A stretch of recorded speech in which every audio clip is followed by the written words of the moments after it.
টিটিএএডিসি ও জাপানের একটি সংস্থার মধ্যে চুক্তি হয়েছে। রাজ্যের জাতি জনজাতি যুবক যুবতীরা যদি নার্সিং পড়াশোনা করতে চায় এবং পাশাপাশি জাপানি ভাষা শিখতে চায় তাহলে এডিসি সরকার এতে সহায়তা করবে। এই ভাষা এবং নার্সিং এর উপর কোর্স করে জাপানে চাকরি পেতে পারেন রাজ্যের জাতি জনজাতি যুবক যুবতীরা, যাদের বেতন মাসে 2 লক্ষ টাকা পর্যন্ত হতে পারে। শুক্রবার এক সাংবাদিক সম্মেলন করে একথা জানালেন প্রদ্যুৎ কিশোর দেববর্মন। খোদ নিজেই জাপান থেকে আসা সেই সংস্থার প্রতিনিধিরাও ছিলেন প্রদ্যুতের সঙ্গেই। I see such talented young boys and girls from my state. They only lack in communication skills. In terms of talent, our youngsters are as good. मतलब कि हमारे जो youth है, they are as good as anyone. लेकिन opportunity नहीं मिलता. If a nurse or a caregiver can earn 2 lakhs a month,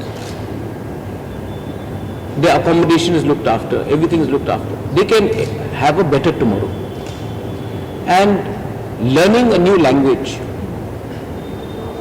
is always good for us. आज Japan का average age is much higher than anybody. उनके पास एक ageing population है और हमारे पास यंग पॉपुलेशन. उनके पास पैसा है और हमें नौकरी चाहिए. एंड आवर पीपल हियर, जो हमारे लोग हैं नॉर्थ ईस्ट के, they are one of the best peoples when it comes to treatment. आप if you go to all the 5-star